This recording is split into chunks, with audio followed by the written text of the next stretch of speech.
Bonjour à tous.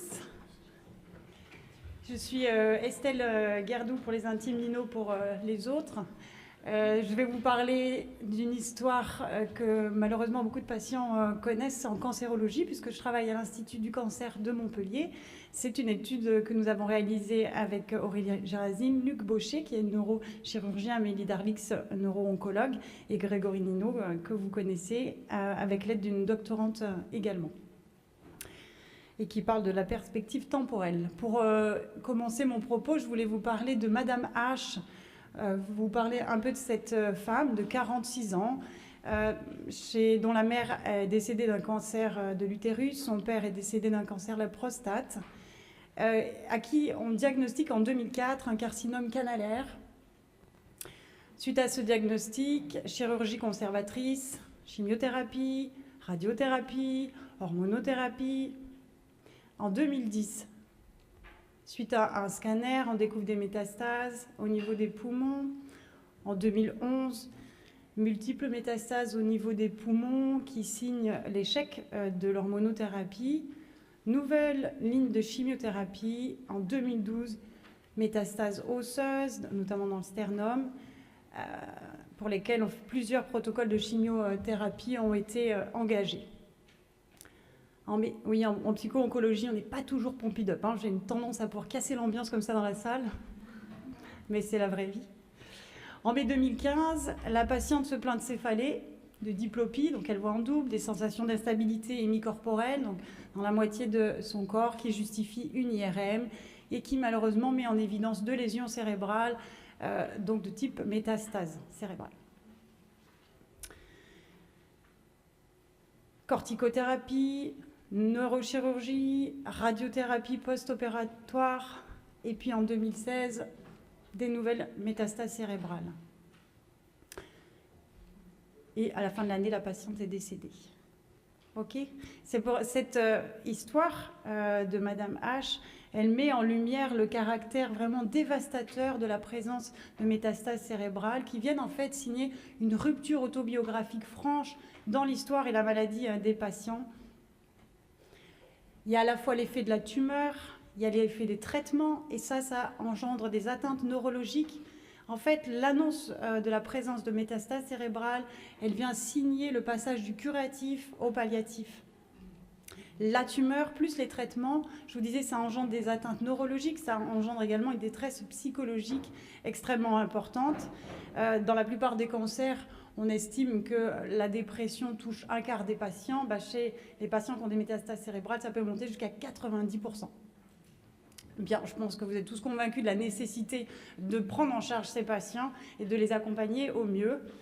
Ok, qui dit dépression dit, alors en tant que psychothérapeute cognitivo-comportemental, j'ai mes modèles théoriques, j'ai notamment mon modèle théorique de Beck, qui vient traiter de la dépression. Donc je sais quelles sont mes lignes thérapeutiques pour prendre en charge, et notamment, sans rentrer dans tous les détails, une triade cognitive à travailler qui s'intéresse au fait que quand on est en dépression, on a tendance à avoir des pensées qui sont ce qu'on appelle des distorsions cognitives, axées autour de 3 pôles.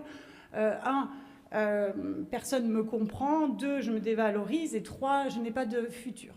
D'accord ? Donc, forte de mon expérience, me dit, peut-être que ces patients-là, ils ont besoin de travailler sur cette notion de futur qui, comme vous le comprenez, est un futur extrêmement restreint.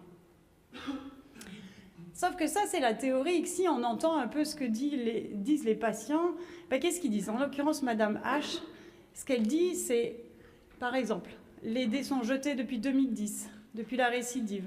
Ça ne sert à rien de voir l'avenir, autant voir au jour le jour. Vu les événements, je me dis, à quoi ça sert de m'investir auprès des autres ? Des fois, ça m'arrive de me dire, allez, tu ne combats plus. Des projets, je n'en fais plus tellement, ou j'en fais à court terme. Voilà, ce sont des extraits des entretiens qui viennent s'inscrire dans une temporalité du présent, mais dans un présent qu'on voit extrêmement fataliste. Si on prend d'autres propos tenus par la patiente, elle disait aussi, j'essaie de profiter au maximum, je prends les bons moments quand ça vient, autant voir au jour le jour et profiter quand je peux le faire. Des fois, j'ai fait une chimio et puis en fait, le soir, je fais la bringue. Depuis 1 an, je me dis, maintenant, tu vas penser un peu à toi et à tes enfants. Donc là, on voit que les propos de la patiente, ils s'inscrivent dans une trame temporelle qui est non pas du présent fataliste comme avant, mais plutôt dans un présent qu'on va dire hédoniste.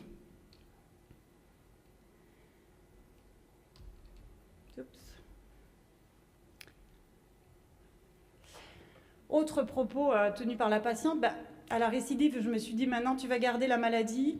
À la seconde récidive, je me suis dit, je ne vais pas le vivre comme la première fois, je vais changer ma façon de vivre et je vais faire comme si j'étais pas malade.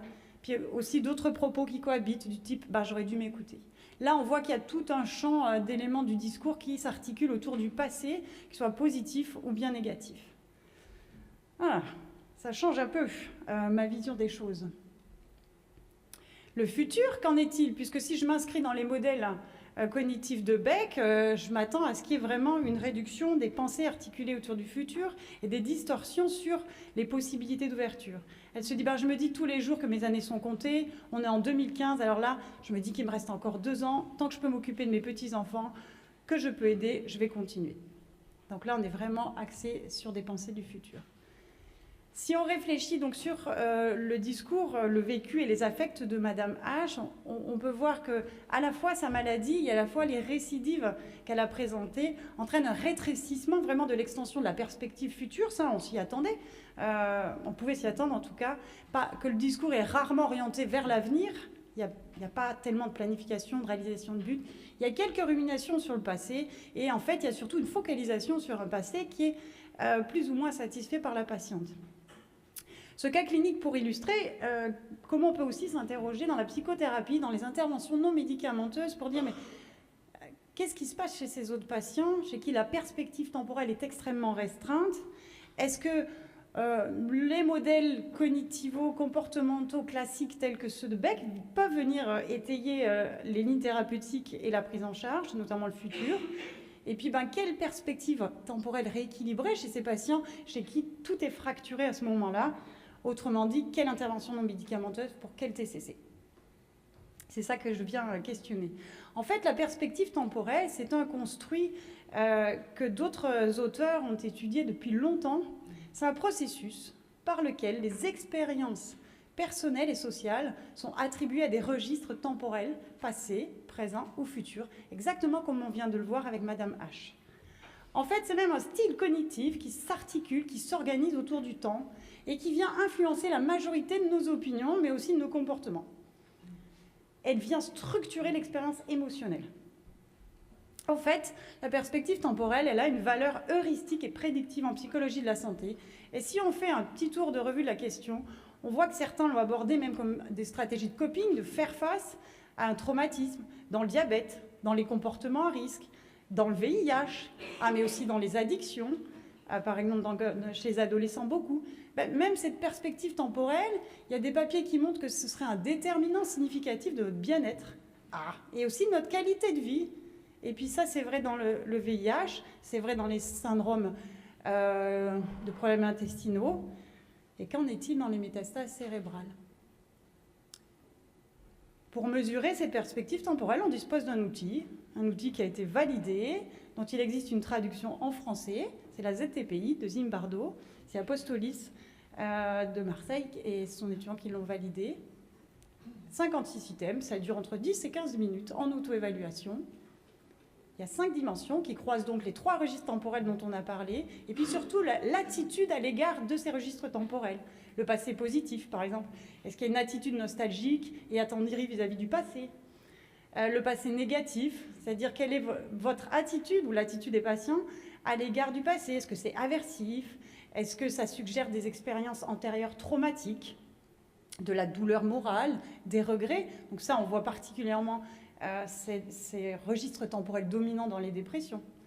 Le présent fataliste, donc c'est être fataliste face à la vie et à l'avenir, c'est ce sentiment de désespoir et d'impuissance. Et enfin, la perspective plutôt hédonique est dans le présent, qui est plutôt de vivre au moment, dans un plaisir immédiat, avec peu d'inquiétude pour les conséquences à venir.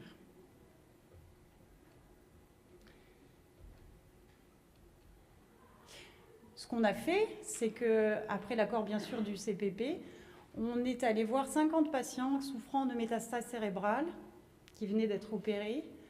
Et puis on est allé voir 111 participants pour regarder un peu comment il s'inscrit dans cette perspective temporelle. Tous les traitements qu'on a fait par la suite, bien sûr, viennent s'ajuster à la fois sur l'âge et le niveau socioculturel des patients. Vous voyez les résultats de comment les différentes perspectives temporelles viennent s'équilibrer chez des gens qu'on va dire sains, en tout cas qui n'ont pas, je ne sais pas s'ils sont vraiment sains, mais ils n'ont pas de métastase cérébrale ni d'aspect clinique. Vous voyez les différentes donc, modalités. On peut voir qu'il y a quand même le présent hédonique qui est assez présent, le futur, vous voyez, qui est assez élevé, le passé positif, le passé négatif moindre. Quant au présent fataliste, on voit qu'il est nettement décalé. Qu'en est-il des patients souffrant de métastase cérébrale juste après la chirurgie? Vous voyez que le schéma représente des perspectives temporelles différentes. Et si on superpose les deux schémas, c'est le présent fataliste qui se distingue nettement, avec des analyses multivariées qui montrent que c'est la variable significative qui différencie les deux groupes étudiés ici. Wow, c'est pas tout à fait les hypothèses si vous avez suivi mon raisonnement. Puisqu'on dit, chez ces patients, il y a une fracture autobiographique, il y a des affects dépressifs qui sont significatifs. Or, moi, je sais que dans les affects, quand on a une dépression, on a tendance à avoir des distorsions cognitives, à envisager le futur avec des biais. Et je m'attendais, chez des gens à qui le futur est extrêmement restreint, à observer une perspective temporelle future déficitaire. Aux surprises, le futur ne se distingue pas entre les patients et les contrôles, c'est en revanche le présent fataliste. Ce qui paraît être plutôt de bon sens, encore fallait-il le montrer et savoir vers quoi on allait s'articuler. Bien sûr, les affects dépressifs qui ont été évalués à l'aide du BDI2 étaient significativement supérieurs chez les patients comparés au contrôle. On a fait plein d'appariements par ailleurs pour cette étude-là.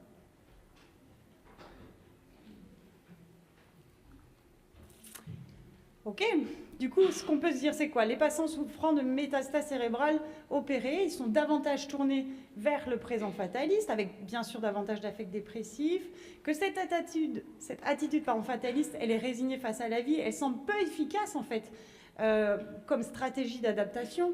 Bien sûr, notre étude a des limites, vous voyez que l'effectif est faible, qu'il y a des biais de désirabilité, d'anxiété, on peut en discuter sur tous ces aspects-là.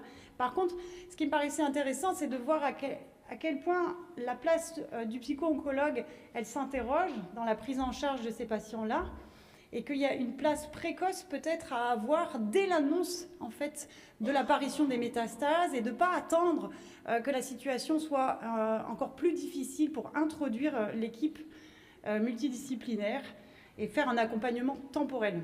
D'un point de vue vraiment psychothérapeutique, ça veut dire que la restructuration cognitive qu'on va proposer à ces patients, elle ne va pas s'articuler autour du futur, contrairement aux hypothèses qu'on avait posées, mais bien autour du présent fataliste. Donc c'est tous les verbatims du type le destin détermine beaucoup de choses, c'est le destin, puisque ça doit arriver, peu importe ce que je fais, j'ai plus de plaisir à faire des choses, etc. Donc de profiter des exemples de verbatim, ou en tout cas de discours qui doivent nous alerter, en tout cas sur des expériences, des processus de présent fataliste. Je vous ai mis Zimbardo, Snord, le livre, c'est eux qui ont beaucoup travaillé sur la time cure. Quoi d'autre comme intervention non médicamenteuse du côté de la psychothérapie? Oui, on peut mettre en place de l'activation comportementale pour compenser l'évitement et l'isolement face aux affects dépressifs classiques. Donc, par exemple, la mise en place de comportements prosociaux basés sur le plaisir, la pratique de l'activité physique adaptée, puisqu'il y a des papiers qui ont montré que c'est tout à fait possible chez ces patients-là. Et enfin, en termes de régulation émotionnelle, pour réduire cette pression temporelle liée à je me répète, mais à la fracturation du schéma autobiographique et cette perspective de pratiquer c'est une proposition bien sûr, de mettre en place la pratique méditative en pleine conscience laïque. En conclusion, la perspective temporelle, c'est un heuristique identitaire qui peut être extrêmement utile pour appréhender la prise en charge de ces patients. On dispose d'un outil qui est validé dans différentes langues, dont le français, que je vous invite à utiliser. Ça pose la question du rôle du psycho-oncologue, et puis ça remet au goût du jour l'importance de l'évaluation quand on arrive avec tout un tas de théories et ses propres expériences, et qu'elles peuvent être bousculées aussi par, bien sûr, ce qu'apportent les patients dans leur vécu, dans leur verbatim et dans leurs affects.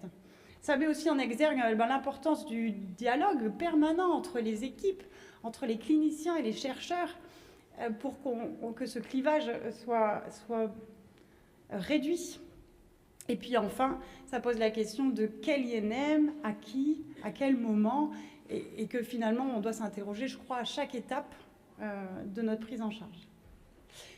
Je vous remercie. Je remercie Madame H qui est donc décédée ce jour. Merci à toute l'équipe qui a participé, au CIRI qui nous a financé, au CHU qui nous a accueillis pour une étude qui était plus large que celle-ci, à la plateforme CEBS, à l'ICM, et bien sûr à toute l'équipe d'organisation de ce congrès parce qu'il y a énormément de travail. Merci pour votre attention.